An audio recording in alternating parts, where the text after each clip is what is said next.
Robot vacuums began as dumb discs that bounced off walls, and somehow we called it the future. Now they map your home, dodge cables, empty themselves, and wash their own mop pads. Engineers are building versions with legs that can climb stairs. But here is the twist. While the robots got smarter, the most famous name, Roomba, was falling apart. So how did we get from bump and pray to stair climbing machines? Let's rewind. In the beginning, the robot vacuum was not a product category. It was an experiment. The pitch was simple. What if a machine could roam your floor on its own and pick up dust? The reality was also simple. It had no idea what it was doing. Early robot vacuums did not navigate. They collided. They moved forward until they hit something, then turned, then hit something else. No map, no memory, no strategy. Watching one for the first time was equal parts hilarious and mesmerizing, because even when it was bad, it was still a robot cleaning your house. And that is the first secret of the robot vacuum evolution. It did not have to be perfect to feel revolutionary. It just had to be automatic enough that you could imagine a future where you never vacuum again. Then came the brand that turned that future into a household word: Roomba. For many people, Roomba was not just a model. It was the definition of the idea. If you said Roomba, everyone understood what you meant, even if they had never owned one. Roomba took robot vacuuming from weird tech demo to normal appliance. And that is when the industry snapped into focus. Because once a gadget becomes normal, the next question is ruthless. Okay, but can I trust it? The next era was all about trust through survival. Robot vacuums learned not to fall downstairs. That sounds basic, but it was huge. Cliff sensors meant the robot could detect edges and avoid turning itself into a tiny falling brick. They also got better bump sensors and better physical design so they did not smash into furniture as hard or get wedged under every chair the way they had before. At this stage, robot vacuums still were not smart, but they were less chaotic, and that changes how humans behave. You stop hovering, you start leaving the room, you begin using it while you do other things, and the moment you stop watching the robot, you notice its next problem.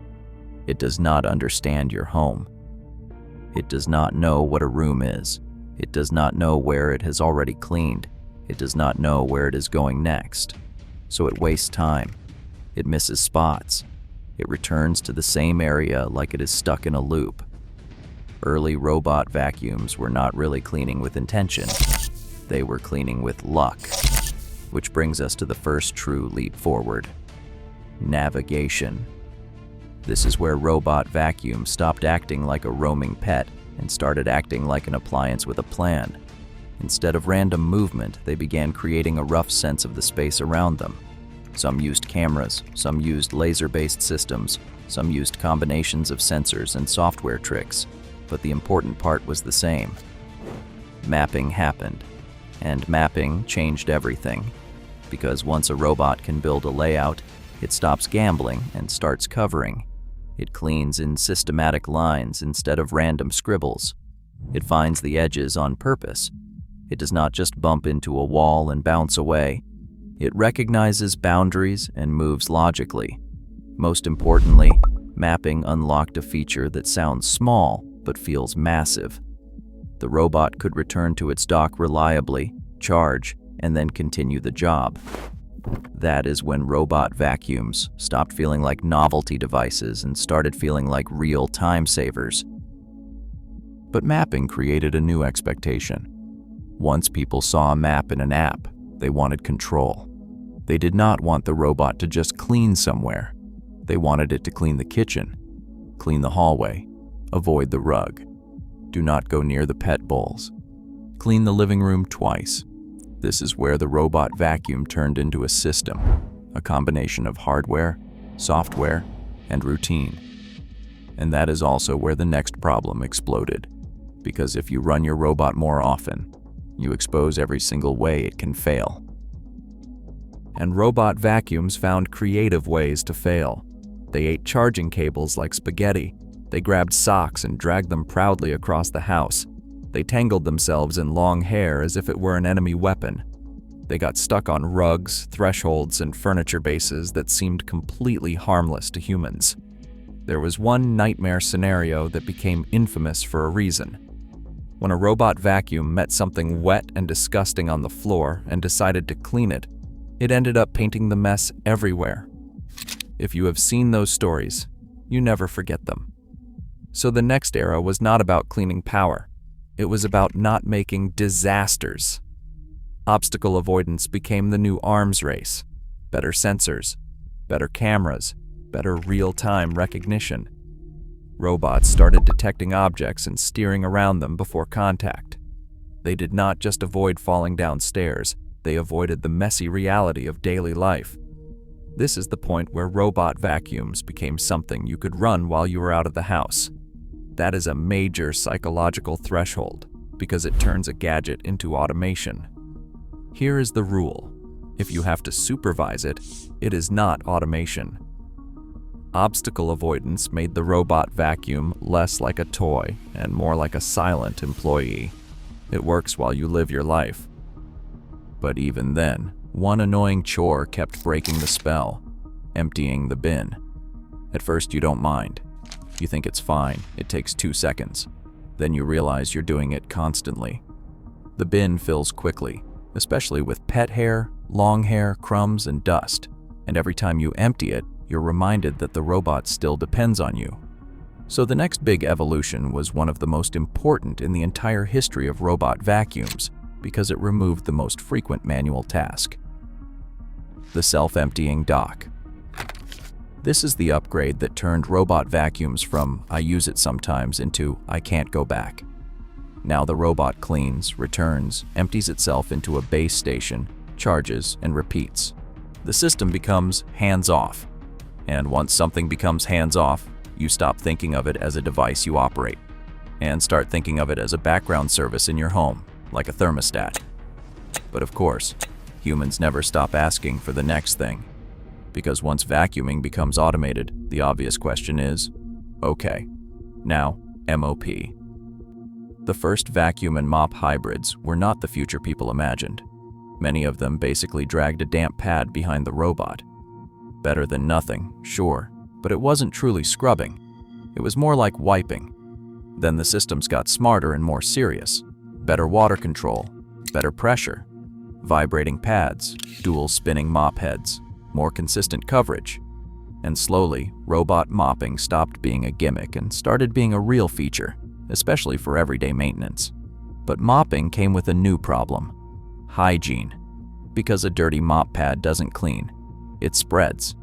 So the next leap was dock automation again, but for mops. Docks that wash the pads, docks that refill water. In some cases, docks that dry the pads so they don't sit there wet and gross. That's the moment the robot vacuum became a full floor care machine. Vacuum, mop, clean itself, and keep going. And around this point, the category hit something interesting. The robots were improving fast, but the market was getting brutal. Competition exploded. Features became checklists. Price pressure increased. And suddenly, the old brand power was not enough. Which brings us back to Roomba, because the Roomba story is the business version of this evolution.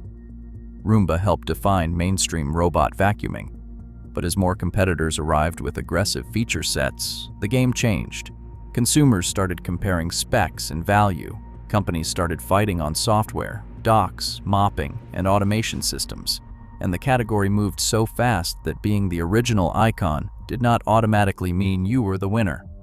In the mid-2020s, iRobot, the company behind Roomba, entered a period of serious trouble and eventually went into Chapter 11 restructuring with plans tied to being acquired by a key manufacturing partner. It was a shock to people who grew up thinking Roomba equals robot vacuum, and it is the classic technology tragedy. Being first makes you famous. Staying on top means surviving every new wave. Now, before we get to the newest and craziest part of the evolution, there is one more shift that matters. Robot vacuums became software-dependent machines.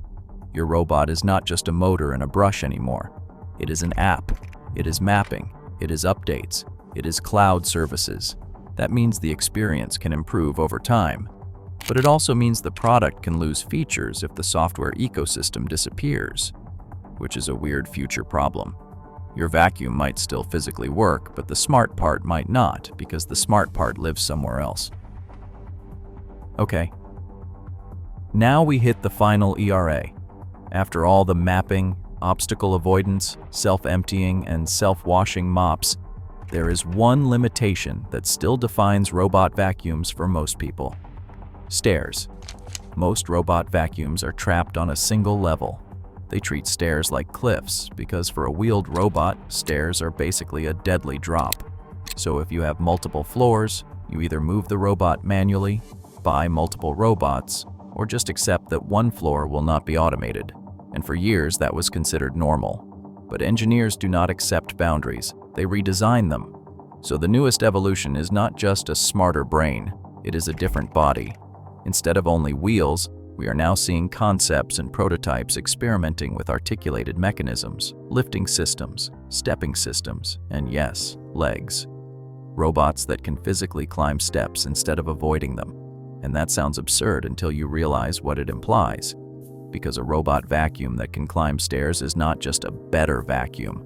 It is a robot that can traverse the home like it belongs there. And once a home robot can do that, the category starts to shift from robot vacuum to a general home robot. Today, it is stair climbing. Tomorrow, it is handling more complex transitions, thicker thresholds, different surfaces, tighter spaces, messy rooms. Maybe it moves small items out of its way instead of avoiding them. Maybe it spot cleans exactly where the mess happens.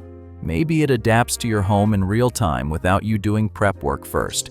We are not getting robot butlers next week, but we are watching the boundary move. Robot vacuums were supposed to be done, a solved product, and instead, they grew legs. So what is the next step in the evolution? It is not a longer feature list. It is fewer failures. The robot that wins will not be the one with the loudest marketing or the most modes.